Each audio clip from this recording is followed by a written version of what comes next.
Bonsoir. Bonsoir madame, je vous entends mal. Je vais essayer de parler un peu plus fort. Est-ce que vous m'entendez? Comme ça, si je rappelle... C'est lointain, mais je vous entends. C'est bon? Moi, je vous entends. Donc, on parle justement de la coopération entre l'Égypte et la Russie dans les différents domaines.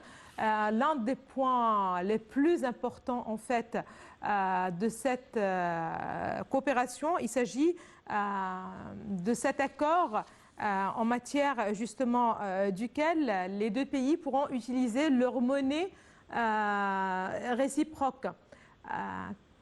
Qu'est-ce que vous pouvez, justement, quel regard vous portez sur cet accord, sur l'importance aussi d'un tel accord entre ces deux pays, surtout dans ce contexte international un petit peu critique, mais aussi, donc, à quel point ça pourrait aider l'économie égyptienne?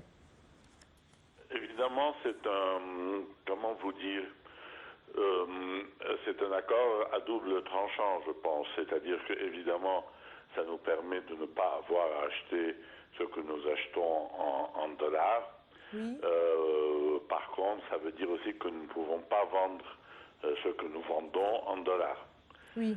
Donc ça marche dans les deux sens. D'accord. Sur le moment particulier, il faut voir que l'Égypte est un pays qui, comme la plupart des pays du tiers-monde, a intérêt à avoir un monde multipolaire, à ne pas dépendre d'une superpuissance ou d'une autre, mais de pouvoir avoir de bonnes relations avec toutes les superpuissances.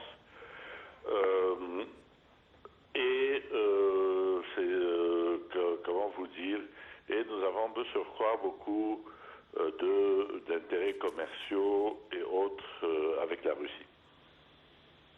Parfait.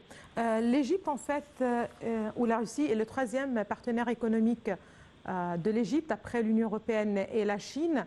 Encore une fois, le Caire reste un partenaire stratégique pour la Russie dans la région de l'Afrique du Nord, et la coopération entre les deux pays couvre presque tous les domaines. Si on parle plus précisément de la coopération dans le domaine militaire, certainement il y a des exercices conjoints qui ont lieu entre les deux parties d'un temps à l'autre. Il y a certainement la livraison d'armes.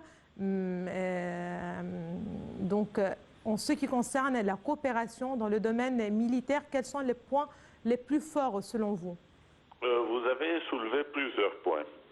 Je commencerai par l'Afrique pour aller vite. Je ne pense pas que nous soyons des partenaires stratégiques, mais leur présence ne porte pas atteinte à nos intérêts. Oui. À des moments, elle nous arrange, à des moments, elle nous dérange. Il faut dire cela. En ce qui concerne la coopération militaire, elle peut prendre plusieurs formes: des séjours d'études, des manœuvres conjointes, l'achat d'armement. Il faut voir que depuis 2013, nous avons tous les intérêts à ne pas avoir un pourvoyeur et être dépendant des caprices d'un seul. Et pour être très clair, je cible les politiques américaines qui souvent se fâchent de nous sans véritable raison. Donc nous avons intérêt à acheter nos armes partout, en France, en Russie, en Chine.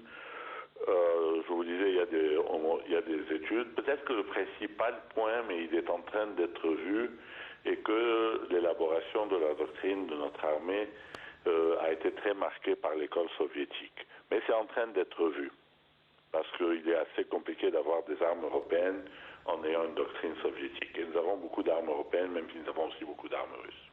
Parfait.